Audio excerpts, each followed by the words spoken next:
Valdosta is a town built on old traditions and institutions. The South Georgian city is home to many different cultures, and one would hope that would work towards promoting positive race relations, but that is not the case here. The evidence lies in the people and is buried within the very foundations of the community. On the south side, there are barely any streetlights, the sidewalks are run down, and the houses are in shambles, to name a few of the communal issues. The population there is predominantly African American as well, begging the question of why the city is consistently ignoring these particular areas. The South, especially towns like Valdosta, still suffer from oppressive rule and inequality, both of which are key in keeping areas like Southside from improving. We tried to reach out to the Valdosta School Board to get a different viewpoint, but they did not contact us back. Here's more on the issue from another member of the Southside. My name is Vince Jupiter. I'm an interdisciplinary studies major here at VSU, and my focuses are African American studies and mass media. Vince Jupiter, a senior interdisciplinary studies major, has lived in Valdosta for the last 5 years. Over the course of his stay here, the future director has mingled with individuals from all walks of life. Working at In the Game Sports, a local magazine, has put him on the sidelines of many sporting events in South Georgia. He spends his free time directing music videos for local musicians and creating promotional ads for local businesses. Some people just aren't familiar with different types of races. And coming to college, especially at an age like 18, you may not know how to interact with a certain type of person or a certain type of person from a different background. So because of that, people are very unfamiliar with a different type of person and just may not know how to, approach someone or, be a friend to someone. When it comes to inequality, I just feel, I feel strongly about it because I sometimes feel certain types of people don't always get, the same amount of opportunities that other people get, whether it be, white, black, Mexican, anything. I mean, it's just, in certain situations, not everyone gets treated the same, and that can go in almost any field, any area of study, any profession.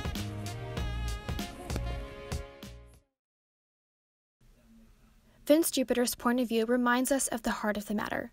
We reached out to certain members of the City Council and the NAACP, but they either would not speak to us or simply did not respond after repeated requests for an interview. Reverend John Robinson, longtime pastor and local activist, shared with us his story of institutionalized racism. I'm an activist in the community, and I live in Lake Park, and I'm a minister at the First Antioch Missionary Baptist Church. And what I basically do is try to promote entrepreneurship and promote businesses in our local area so they can help the local economy. The city was built from a plantation type city, okay? To get a good grasp of where we are today, we have to look back over history. Over the years, there was the development of a mentality about being stem from like a plantation type town. There was no inclusion as far as blacks and rather say outsiders, okay? They had as late as 2004, there was a charter that was put up that had to be taken down because it related to blacks in a very negative manner. And that was in 2004. When it comes down to justice and equality, there's a power structure here that needs to be broken long years ago. Down through the years, things didn't change the way they have been for all these years, practicing exclusion. There's a lot of federal funds that come through the city and the county, and they just don't seem to be spread abroad for everyone in the neighborhoods and throughout the. No, they're not. They're not. We had a bridge built here for $70 million. We didn't get any part of that. Okay. Had a project at PCA, the paper mill, for $460 million. It was federal aided. We didn't get any parts of that. It's a courthouse built just down the street here for millions of dollars. We didn't get any parts of that.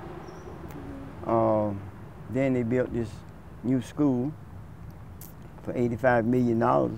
We got less than 1% of 1% of that. Minority contractors, yes, and local businesses. The majority of the money left the city. Okay, now they had some that stayed here, but it's normally the people that's always in power. Yeah. Okay, same people gets the money over and over and over, time after time. Our theory is that if you get the money spread abroad and monies can be kept in the local areas, therefore it boosts the local economy. And if the local economy is lifted, this means that if you change the environment, you change the people. Well, what we've done, we've been participating at city council meetings, Chamber of Commerce. We've been active in putting on presentations to show the difference, to help make a difference, and we're still in the process of working now, okay? We want to try to bring people together so that they can begin to realize that it's enough for everybody.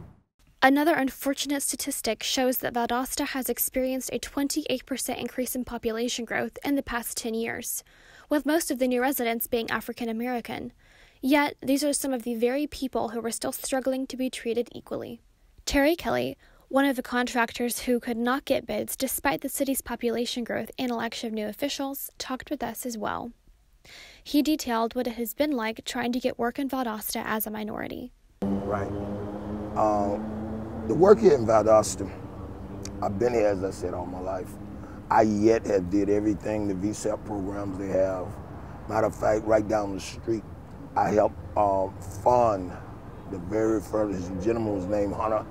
Hunter started the first VSEP program.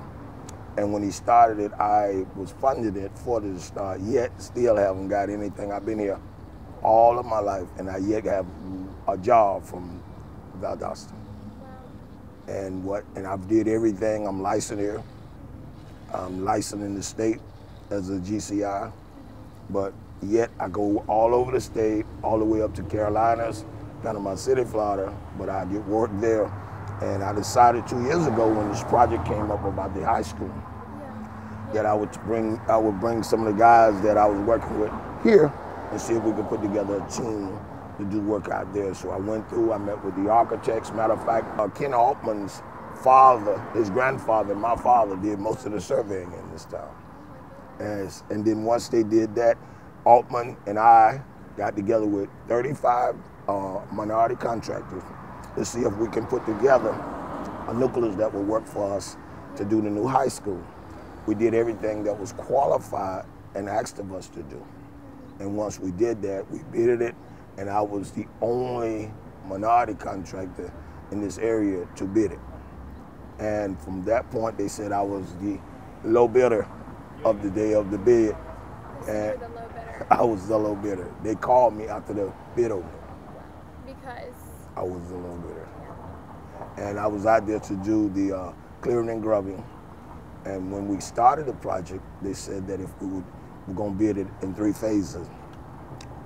Once we got into the bid, I called them and set up time to meet with them and ask them, say, well, on the drawings, they're showing infrastructure for 1 whole bid. They said, we're going to break it up in 3. I broke the bid up into 3 parts. And when I bidded it, the clearing and grubbing, they said I was low bidder, but I was extremely low. So from September the 1st to September the 13th, they allowed me to be low bidder.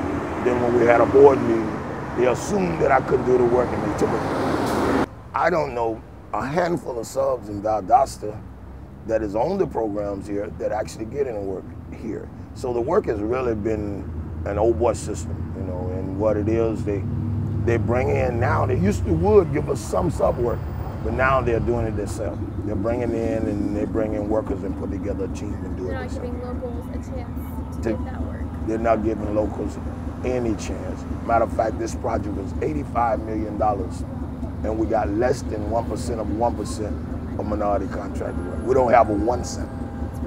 It's ridiculous. Plumbers, carpenters, brick masons, tile setters, painters, contractors. We have at least 4 residential contractors here that are minorities, and we probably have 2 commercial contractors.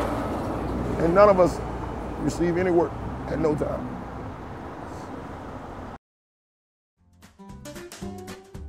Roosevelt Standifer, teacher at Highland Christian Academy and founder of Works for Good, talked with us on how to resolve the race problem in Valdosta.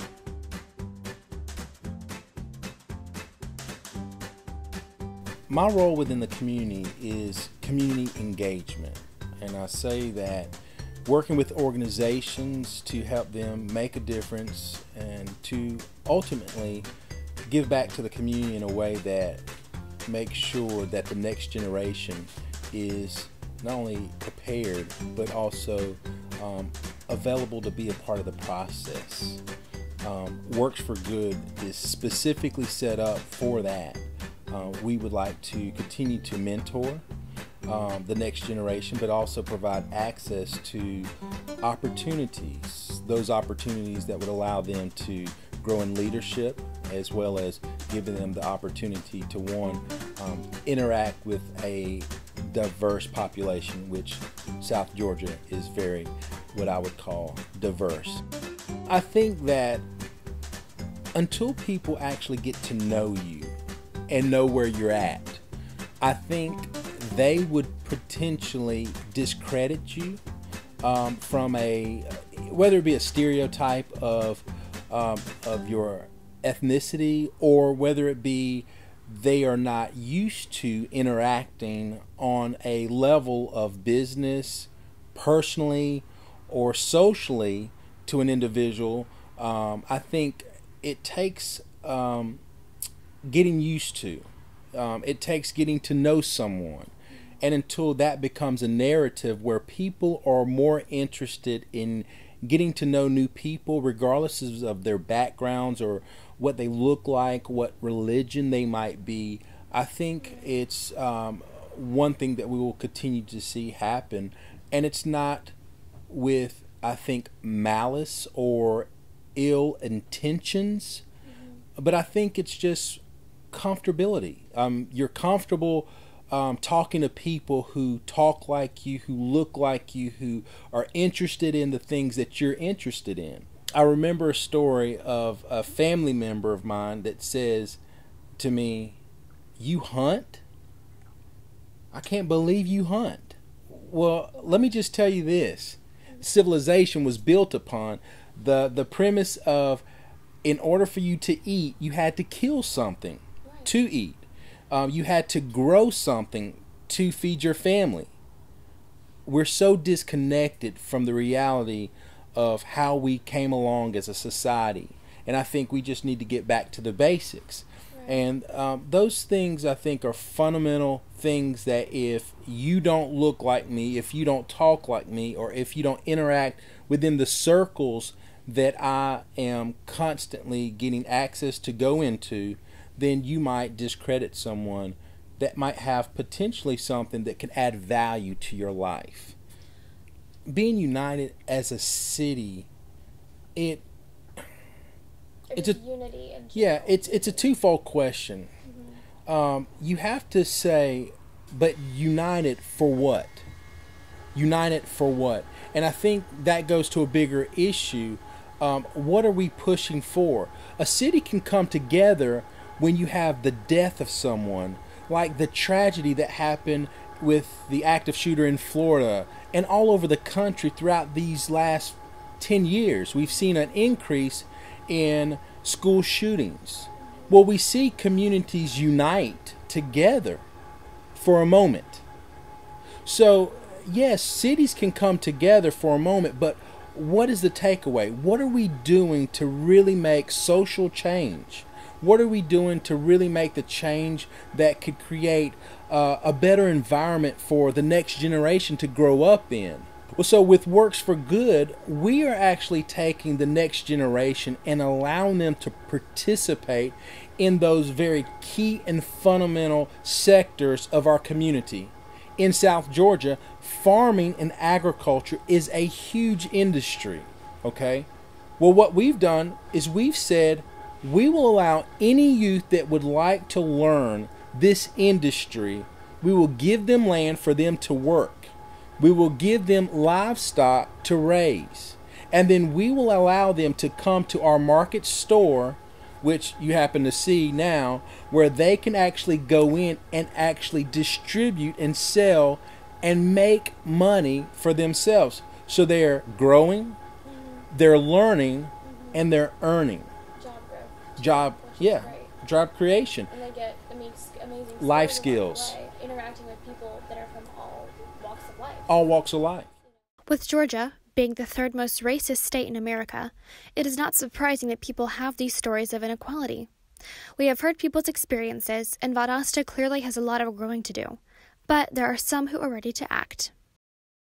I have something here that'll show where they'll show that race here is the most common ethnicity is 80,000 versus blacks is 48,000.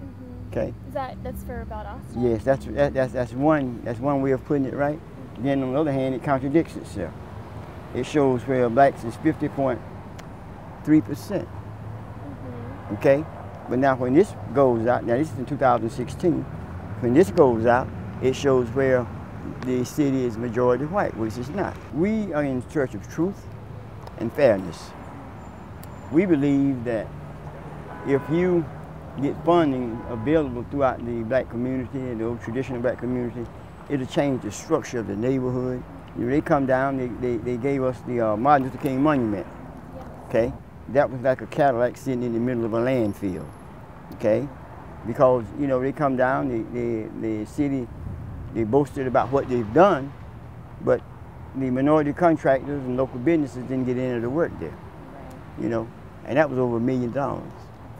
Yes, so it hurts to witness funding coming through a city.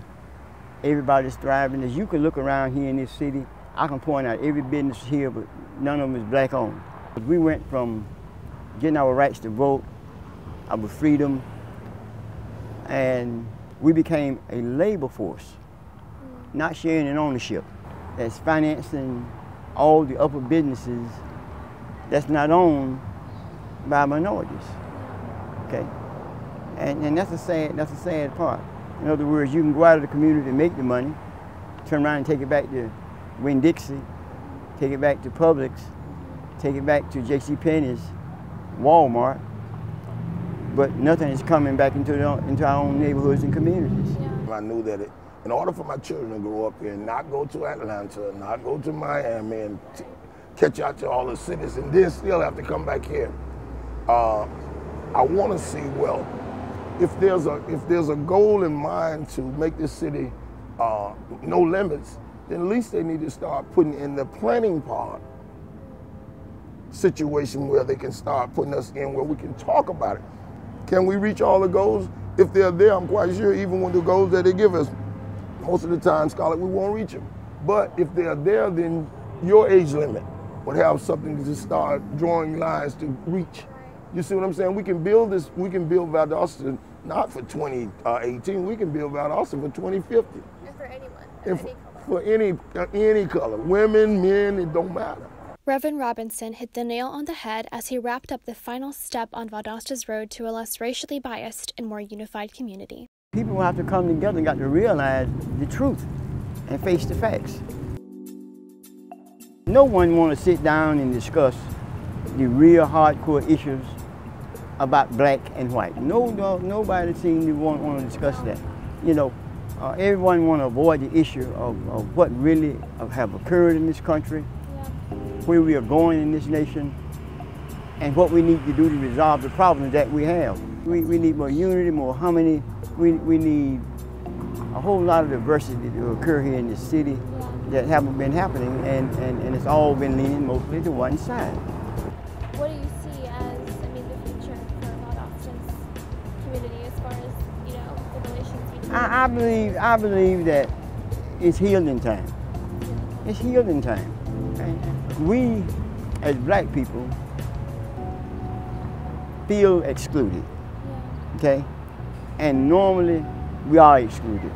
We got a right to vote, we got a chance to do a lot of different things, but now we're in the time where it's a healing time, where it's time for healing the old wounds, and that opens the doors for justice and equality.